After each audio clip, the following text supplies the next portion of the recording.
Okay. So ఇప్పుడు mega family అంటే చిరంజీవి గారి దగ్గర నుండి ఇంకా చాలా మంది ఉన్నారు. So how challenging was it to manage your unique identity అంటే వాళ్ళలో?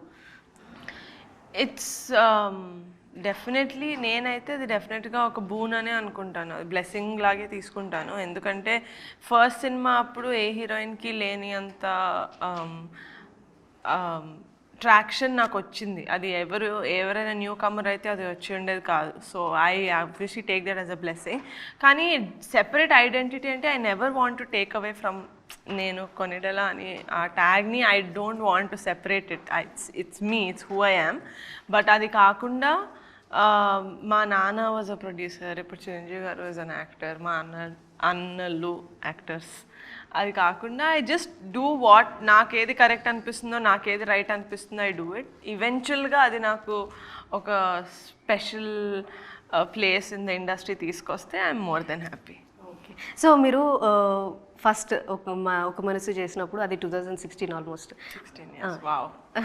సో అప్పుడు రిలీజ్ అయినప్పుడు నుండి సో హిట్స్ చూసుంటారు, ఫ్లాప్స్ చూసుంటారు, అప్రిసియేషన్స్ అన్నీ వినుంటారు. సో ఇప్పుడు ఈ మూవీ రిలీజ్ చేస్తున్నప్పుడు కూడా మీకు ఓకే కాన్ఫిడెన్స్గా అన్నీ తెలుసుంటాయి, అరౌండ్ అన్నీ తెలుసుంటాయి, కాన్ఫిడెన్స్గా అనిపిస్తుందా లేకపోతే నర్వస్గా ఇంకా అనిపిస్తుందా? అబౌట్ కమిటీ కుర్రాళ్ళు I'm extremely confident. It's not over confidence, ఎందుకంటే నేను సినిమా చూశాను కాబట్టి, ఆల్రెడీ సినిమా చూడడం జరిగింది. So I'm very confident. ఎందుకంటే యాజ్ అ నార్మల్ ఆడియన్ ఇలాంటి సినిమా థియేటర్కి వస్తే నేనే ఫస్ట్ డే వెళ్తాను. కొత్త వాళ్ళు అని చూడకుండా ట్రైలర్, టీజర్, వచ్చిన కంటెంట్ చూసి దాని ప్రకారం నేనైతే ఫస్ట్ డే వెళ్తాను.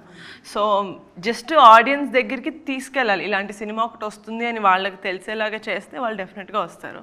So I'm very confident on committee కుర్రాళ్ళు. సో మీరు ఇంతకుముందు చేసుంటారు వెబ్ సిరీస్ కానీ అవన్నీ కానీ. సో ఈ మూవీకి సపరేట్గా మీరు ఎలాంటి ఎఫర్ట్స్ పెట్టారు? యాక్చువల్లీ ముందు చేసిన క్యారెక్టర్స్కి ఇది కంప్లీట్లీ కాంట్రాస్ట్ అండి అన్నీ. ఇది వచ్చేసరికి మెయిన్ నాకు ఫస్ట్ టార్గెట్ ఏంటంటే స్లాంగ్ నేర్చుకోవాలి. సో దానికంటూ వంశీ అన్నతోటి వాళ్ళ టీం తోటి కూర్చొని నేను స్లాంగ్ ప్రాక్టీస్ చేయడం, అండ్ అన్న వర్క్షాప్ కాన్సెప్ట్ కూడా చాలా టోటల్గా డిఫరెంట్ ఉండేది. మేము వచ్చి ప్రాక్టీస్ చేయడం అదంతా కాదు, మా ఫ్రీడమ్ మాకు ఇచ్చేవారు. మీరు ఏం యాడ్ ఆన్ చేయగలుగుతారు, మీ ఓన్గా మీరు ఏం చేయగలుగుతారు, అందరికీ మా 11 మందికి కూడా అది ఆ ఫ్రీడమ్ ఆయన ఇచ్చారు. So it's all with him అండి, ఆయనే దగ్గర